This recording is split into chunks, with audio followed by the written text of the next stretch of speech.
Hello and welcome back to another episode of Critical Reactions with your host Bryan. We're going to continue on with this week's exploration of unexpected vocals, listening to songs where there was no way you were going to expect those types of vocals. Maybe they just don't typically get associated with a specific sound or genre. Maybe they just don't look like they should be coming out of that person. All sorts of reasons why something would be unexpected. Now, the thing about that is that familiarity breeds expectation. And thus, the vocals can't really be unexpected forever. There's going to be a point where you expect that vocal style from that person, from that band, from that project. That's where I sit with Thank You, Scientist. Now, that is a subjective take. While I already know what I'm in store for, and I think the vocals are going to be very expected for me, that might not be the case for somebody else watching this. And this is definitely a band where the first time we checked them out on the channel, which was my introduction to them, I was very surprised by the vocals. They were unexpected. Let's dive into this Thank You, Scientists, Mr. Invisible.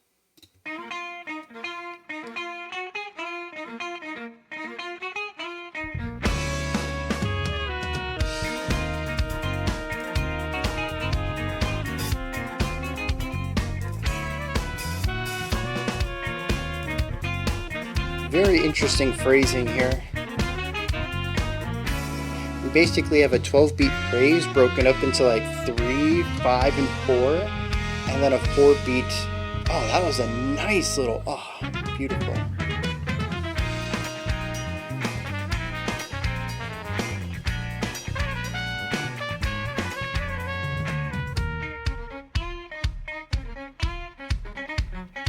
So jazzy.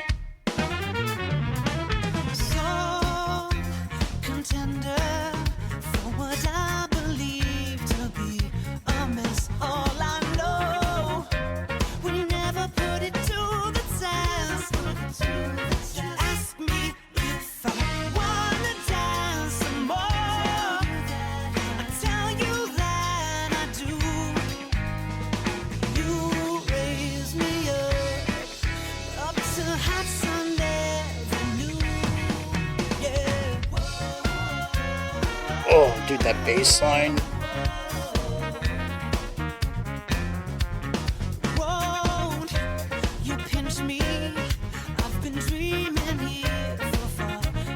Really strong sense of groove from the drums, but definitely a rockier style of drumming.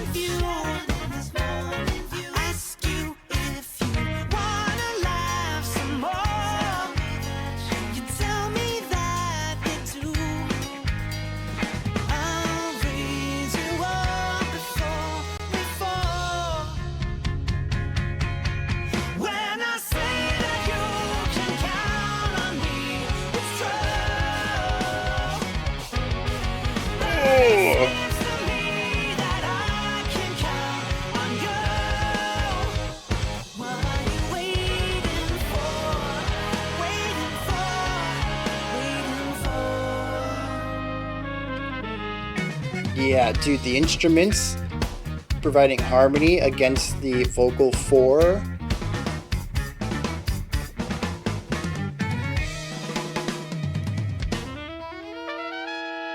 Nice little hocket there.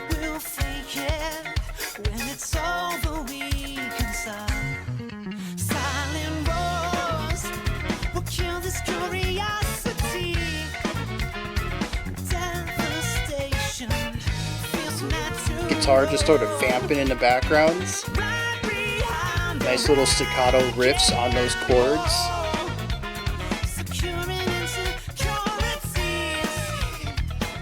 Dude, that trumpet note.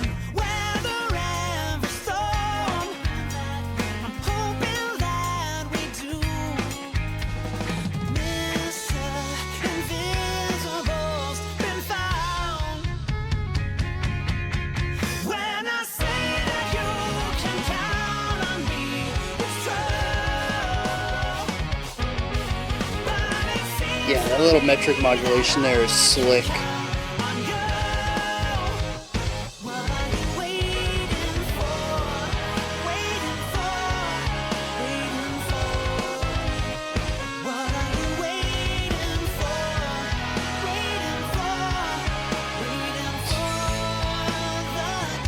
all the chords going on there.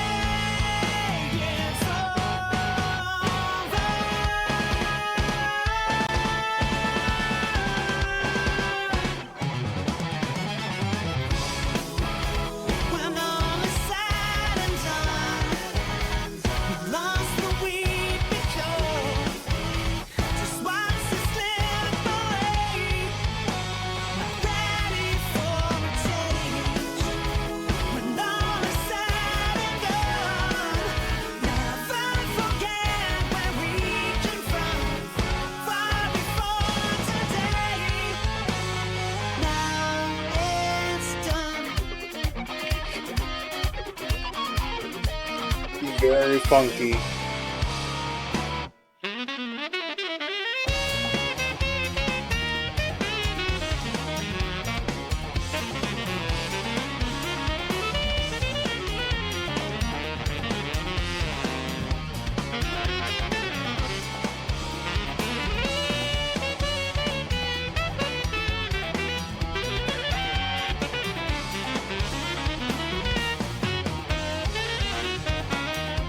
Very fusion.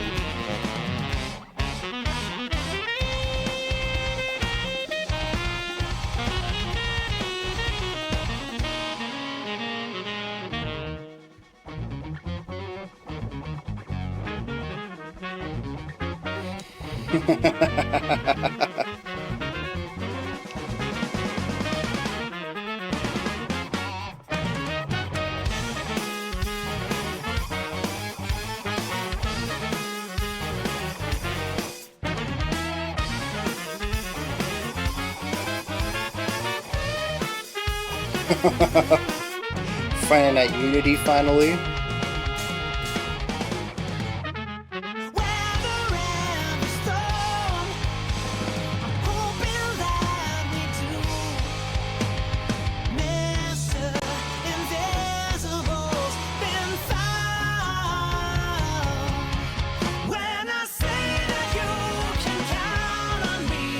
I kind of figured they might do a halftime feel on this. I mean, I suppose there's still room for that.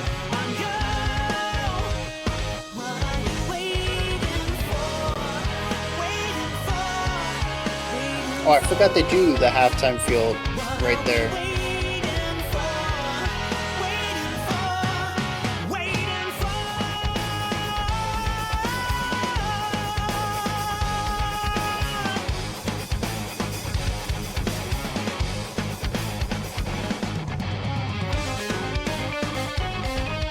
Okay. A little bit of Coliseum in here.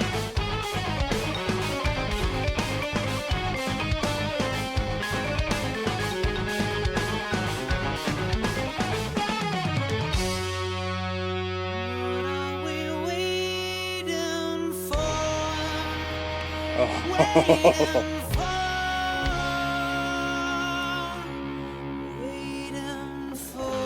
There we go.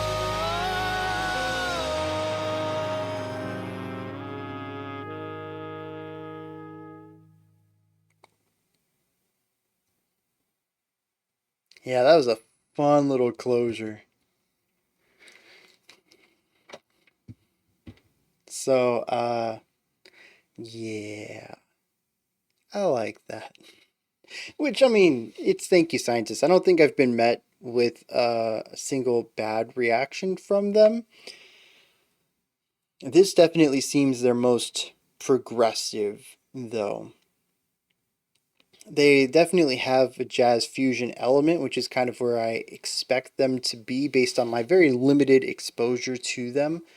This feels like it's very strongly rooted in progressive rock, though, with a jazz fusion flavoring to it, which, I mean, depending on which angle you look at jazz fusion, because there is jazz that was influenced by rock and rock that was influenced by jazz, you might think, yeah, jazz fusion is already prog rock. And like I said, from one perspective, you'd be right. I tend to look at jazz fusion from the jazz going rockier perspective, which tends to be less progressive and more structured like jazz, a typical AABA structure with a hook and then some soloing and then a hook. Not prog rock at all. But it has rockier sounds, electric guitars, drums that focus more on snare and bass, um, just meatier tones overall. A jazz that's a little bit more rockier, as I described it. But if you're thinking of jazz fusion like Colosseum 2, that already has a lot of prog rock influence in it. Is prog rock bands utilizing a jazzier sound overall. So, like I said, depending on how you look at your jazz fusion, which end of the spectrum you're on, my description of this being jazz fusion with a little bit of prog might not make much sense to you, but it makes sense to me. But yeah, I think they find a beautiful way to marry all of this together. There's certainly a ton of jazzier sections in here. The way that some of the instruments are written are 100% jazz or jazz fusion style. But the overall structure of it, many of the sections have a harder feeling to them. Even the way that the solo section, sax solo section was handled is very much jazz fusion. There's a lot of rock elements in there. I'm going to touch on that. I think that's a really interesting topic. Even though I think a lot of people will be like, hey, this is a jazz solo section. Nah, it really isn't. There's elements of it for sure, but you would never hear anything like that in a typical jazz group. Very small distinctions, but when you're like, yeah, not going to happen. Yeah, they just find a way to mix all of it into this total package. There are elements in here that I'd be like, yeah, that's straight up jazz. It might be paired with something that isn't, but that right there is straight jazz. And then there's other elements that are like rock. Yeah, this is prog rock. This is classic rock. This is hard rock. This is the rockier side of jazz fusion. And they just kind of slip it all together. We just shift from one idea to the next. Everything just works so well together. It's like every piece of this song is a part of a puzzle. None of the pieces come from a different puzzle. None of them feel like they don't belong here, and yet there's a lot of distinct elements at play. And the way that they found methods of incorporating, combining everything to work together as fluidly as it does just astonishes me. I don't know what the thumbnail of this video is going to be yet, but there's this guy right here, Lee Reacts. I see this thumbnail right here, and that shocked face I feel like is I feel like that, right? I don't typically do the shocked face stuff. Maybe I'll find a candid shot of me doing something like that for the thumbnail. But yeah, Lee Reacts like I'm on board with that. You visually embody the way I felt listening to this. It's a wonder. How do they do this? How? It's it's a wonder that it all comes together the way that it does. It just blows my mind. Lots of things to talk about. Oh, geez, where do I start? I gotta start on the important stuff too, because the longer it goes on, the more I'm going to forget. This may be a rare instance where I pause the video later to go back and do a little bit of a mental refresh. Maybe not listen to the whole song, but skip around a little bit, jog the memory a bit, just because there's so much to talk about here. First off, though, I want to talk about the saxophone and the trumpet. Might not be the most important section that needs to be spoken about, but I do want to bring it up just because phenomenal. Jazz licks, absolutely love them coming from the sax, both when they're working within the sound of the song, within the harmonic register of the song, and also when they're working without that. outside of those bounds, pulling in notes from outside the key, like we heard during the sax solo, really incorporating those spicy, jazzier sounds. Everything about the sax work is just phenomenal. Fantastic tone, wonderful licks, the melody writing, everything.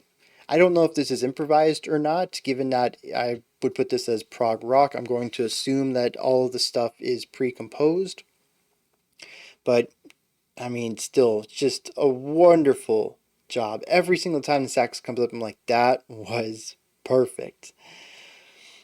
The trumpet, same thing. A lot of the licks are just amazing, phenomenal. They work into the what's going on, right? Whether it's just this little ornamental couple of ideas, a quick little lick like just a couple of notes to fill in some space. Maybe the vocals are taking a beat off to breathe or something. Trumpets come in. It just feels like this natural extension of the melodic idea that was passed from one instrument to another. Maybe it's a counterpoint idea. Maybe it's harmony that the trumpet is adding to something else every single time. And then there was that one lick in the middle of the track, and this trumpet hit some gnarly high notes. I don't even know what they were. I just know that I heard them and I was like, I could not have pulled that off in my prime. Just mad respect. I don't know who the trumpet player is. Mad respect though. I mean, it's not even just hitting the notes because even amateur trumpet players can hit some gnarly notes. It's just something to do with playing trumpet. I think there are very few trumpet players who don't just have this incessant need within them to improve their range. I don't know of any other instrument where this is really a thing.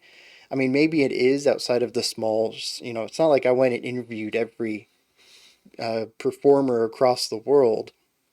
And some instruments sort of have set ranges, such as, a guitar or a violin. You can only go as far as the string is.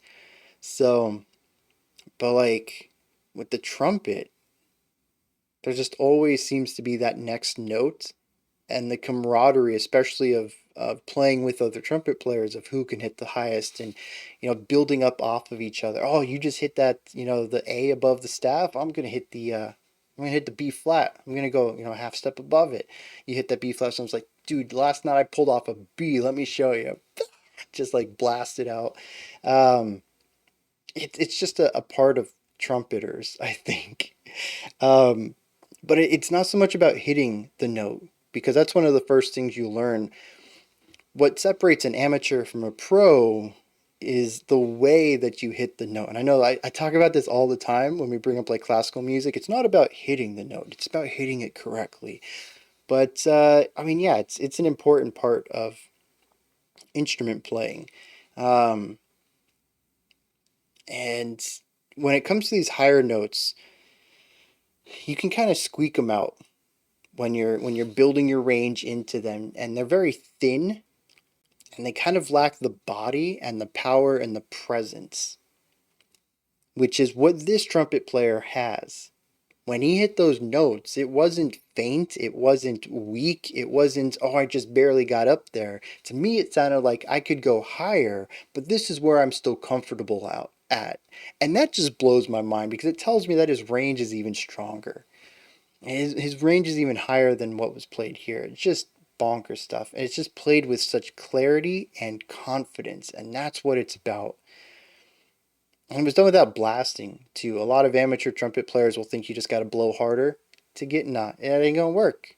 I mean, it might get you some way up there, but yeah, volume. It's not the way to do it. And that's how I can tell that this guy also is just a pro. Every way that he plays the trumpet is phenomenal. Now, I can't give the same amount of depth to all the other instruments. I don't play all the other instruments, but I wish I did so that I could have this type of conversation about everything that's going on here. But what I hear from everyone is just solid. So the only reason I went into that trumpet depth is because I play the trumpet. All right, aside from that, general writing. General writing. Every bit of this song is smooth and spicy. Kind of fluctuating between the two of them, incorporating them together sometimes, the ways that we move into and out of ideas, the melodies that are written are silky smooth. Everything just works together, but it's never in a way that is completely safe. And I think that's what I like most about it. Around any corner could be something exciting, could be something new, it could be something adventurous.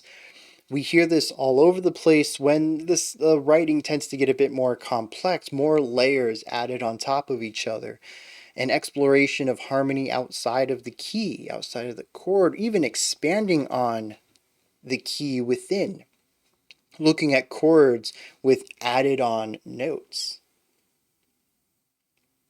That is to say that a power chord, right? We're going to go real simple here, is your root, your fifth note of the chord, and the octave, which is the root, just a higher pitched version of it. You can add other notes in there. You can add the third, you can add the sixth, and some of these are going to get really spicy. You can even add the third, the second, no, the third above your octave.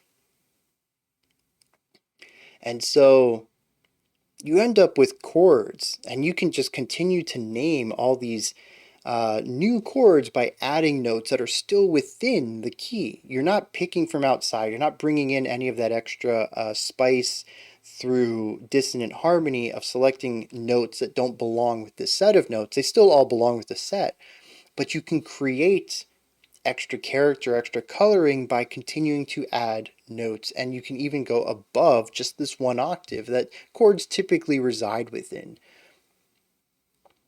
And you can create a lot of really cool sounds without having to borrow from outside of your key. And so we hear a lot of this awesome stuff as we'll start off with a chord, right?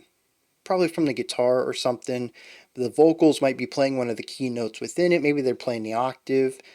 And then we'll add in some sax, and then we'll add in some trumpet, and then we'll add in a bass line underneath, and we start to stack this chord up even higher.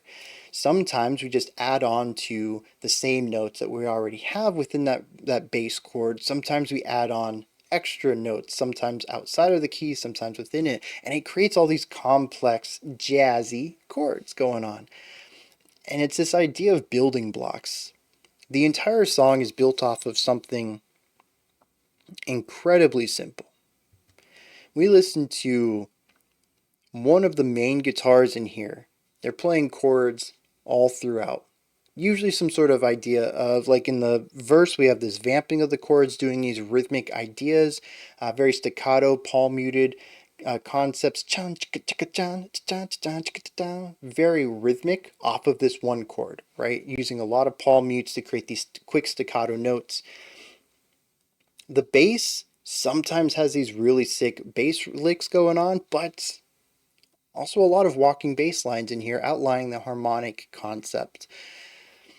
And the drums have some more complex ideas, but also do a really great job of accenting the core beat sitting within that pocket. That is our foundation, rhythm and harmony. And then we have a melody on top of that. That's the vocals. A majority of the song is based around that. That is the core function. If we took off all the embellishing stuff, we would still have this solid song. I don't know what kind of genre it would be. I mean, probably like some sort of rock, especially since the chorus comes in with more of a rockier, distorted guitar for the chords, kind of a more traditional pop rock sound on the guitar tone, strumming chords, eighth notes, I think it was, pretty standard rhythm, getting away from that more staccato, choppier stuff we heard from the guitar in the verse. Then we also have the gentler rhythms that we had during the bridge. Traditional rock and rock adjacent sounds. It's everything on top of that. It's all the building blocks that get layered up, that get removed, that get mixed and matched on top of it all that I think sells this and elevates it. They take this by the books sort of cookie cutter sound and say, well, what if we build off of that? And so we'll put a melody and then another melody and then a lick, and then this little idea is going to add a note to that core uh, chord that we have at the bottom, and it's going to modify that into something spicier, into something jazzier. And so what I really like about this is that if you strip away all the embellishment, you get a straightforward rock track. And it's through all of this embellishment that it doesn't feel like a straightforward rock track at all. And I find that to be phenomenal because it means that they have this strong set of basics that acts as a foundation to all of their extra ideas. And to me, that is the perfect way to write music. Even going to some of the most complex classical songs out there, there is a very strong sense of foundation. When you strip back all of the nuance and complexity, you'll find built into the writing a very strong sense of foundation. There is something simple on the bottom that supports everything else. To me, this is the cornerstone of fantastic, complex writing. And you can see every bit of that in this track. They've built a really strong ground floor to put a fantastic mansion on. It's not going to sink, it's not going to crumble, it's not going to bend under the weight of everything else because it is solid. And to me, that is just expert composition right there. And they showcase it in every single moment of this track. Even if you removed all the complexities and listened to the song from start to finish, you would still find a track that is enjoyable in some parts. It'd be a straightforward rock track. Not everyone would like that, but it would be functional from start to finish. I don't think you could get that with every song out there. And especially in the more progressive areas of rock and metal, I think you might be hard pressed to find a lot of music like that, where the technicality ends up being the entirety of the track. And sometimes that can lead to some phenomenally outlandishly written masterpieces. But in a case like this, it absolutely defines what the song will be and allows them to explore in so many different directions, which is the glue that holds it all together, which is what I talked about at the beginning, that I couldn't believe all this works together. It's because of this foundation. Now, talked about melody, we talked about foundation. I want to talk about jazz versus rock. Particularly, I want to look at that sax solo. I'd mentioned that this is not something you'd ever hear in jazz, and there might have been some people being like, what do you mean? That sounded very jazzy to me. And that's sort of the key right there. Even if you might not intend it, it sounds jazzy. It has the essence of jazz. Underneath the saxophone is some driving guitar and bass work. Adjacent to that is drum work that is really heavy on snare and bass kick, utilizing them as accents within the pattern. These are all rock ideas. If you go listen to traditional jazz, specifically focusing on the drums, you're not going to hear a lot of the heavy-handed use of snare and bass as accent points. A lot of the rhythm and accents a lot of the rhythms are going to come off of your cymbal work, and your bass is used exceptionally sparingly, usually in line with what your bass guitar is doing rhythmically. Even a little bit less than that. You're really listening to where the bass guitar is accenting and trying to pair up with that. As I've said many times, the bass guitar leads jazz bands. Even the drummer listens to them. And then your snare is going to be very light accents, very quiet. Basically, in the world of rock drumming, ghost notes. That's going to be a traditional swing groove.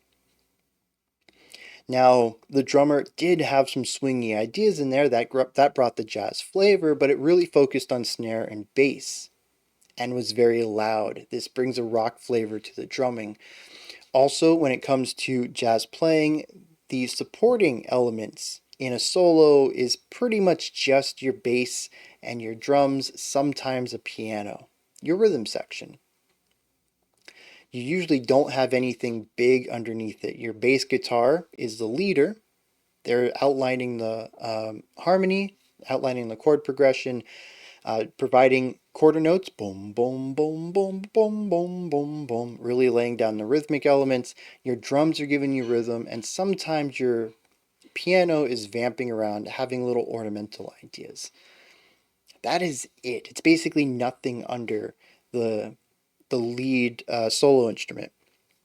Jazz fusion, even from the jazz moving into a rockier sound side of things, did incorporate more driving rock ideas underneath solos, but again, utilized a little bit more sparingly than we saw here. This almost felt like a dual set of ideas, especially since the saxophone was pushed to the left and the guitars are pushed to the right, and it sort of created a schism where they were both in the spotlight simultaneously. Just not something you hear too often in jazz, something you do hear a lot in rock, especially in metal, listening to heavy metal guitar solos where usually the main riff, the one probably played under the verse, is still being played under the solo guitar.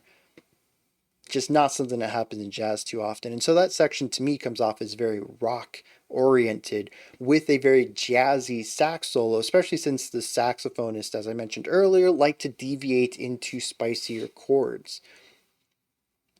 That is just one of the great mixtures here where we get a little bit of the progressive rock side or a little bit of the rock side with a little bit of the jazzier side and really finding this beautiful midpoint in the middle. But we can hear stuff like that all over the place. The drumming in here is rock consistently. The chords, the harmonies sometimes dip into jazzier sounds. We have nice accents. We have these little runs.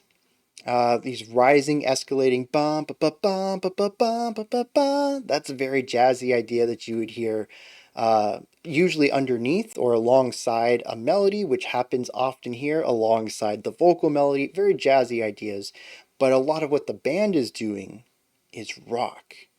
And so this song to me is a perfect middle ground of jazz fusion. It is a fusion of jazz's overall sound and exploration of harmony with rock's, I don't know if I should say angst, but loudness, aggression, and prog rock's pushing of structure and boundary.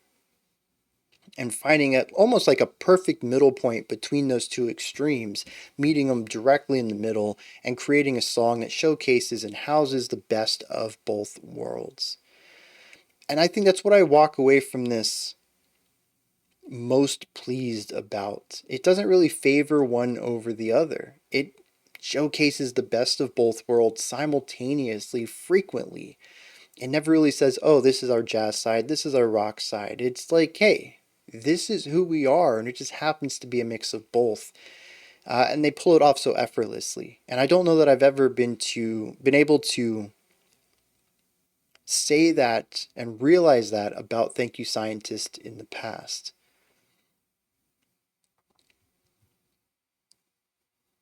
Let me hit some lyrics, see what's going on there with Mr. Invisible, and then we'll wrap this one up. Okie dokie. This track is part of a concept album. So, as usual, I want to give my thanks to the genius annotators for cluing me into some of the stuff that isn't explicitly stated in this song that would have left me massively confused. It is a very metaphorical track. A lot of it has to do with asking somebody to dance and them wanting to dance and then not realizing you can, or realizing you can't count on them and all sorts of stuff. It is a metaphor not just for the dance itself, but for a relationship in general.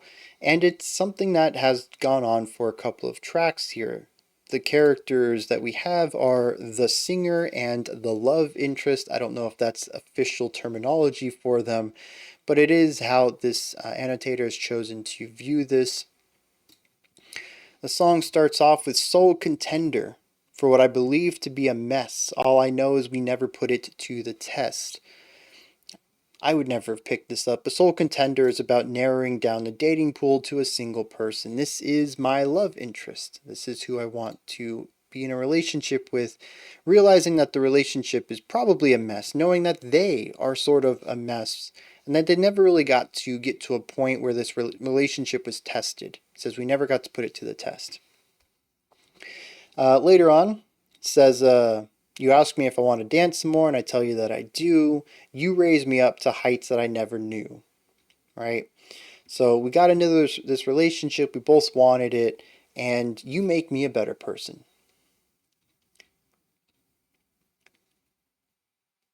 It says also, I raise you up before we fall. So I try to bring you up to my level, knowing that this is destined to end. This one is a little less metaphorical. When I say that you can count on me, it's true, but it seems to me I can't count on you. Your heart isn't in this. This might just be something casual for you, but this is something I'd like to be a bit more serious for me.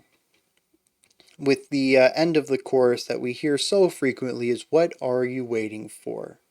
Everything seems good. We have a strong connection with each other.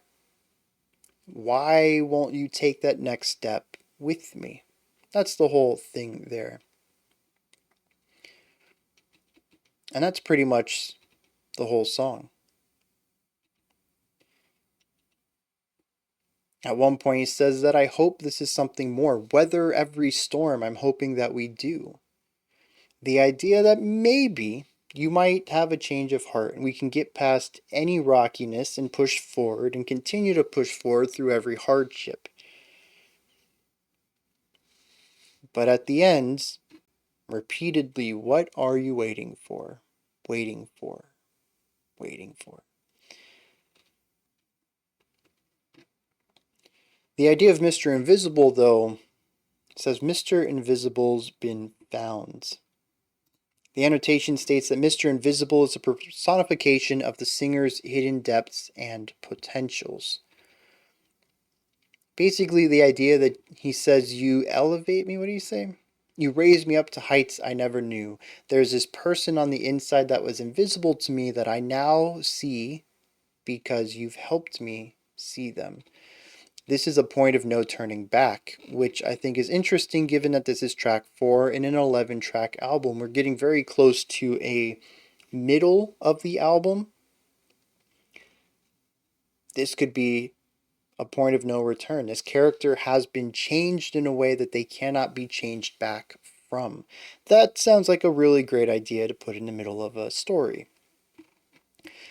And it's such a strong concept for the entire album, I'd wager, that it is even the title of the track, Mr. Invisible. It's not about the relationship. I mean, the relationship is the catalyst here, but the thing is that our protagonist has been altered.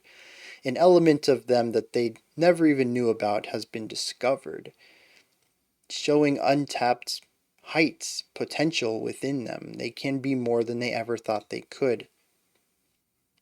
It's interesting, but makes a lot of sense that that is the title of the track, despite it being something that pops up so rarely in the track. All of this coming together in the music, I mean, Thank You Scientist makes complex jazz fusion stuff, lots of layers. That's sort of what I expect them for. But the ways that many of these lines intertwine, I think, makes a lot of sense with an idea of a relationship.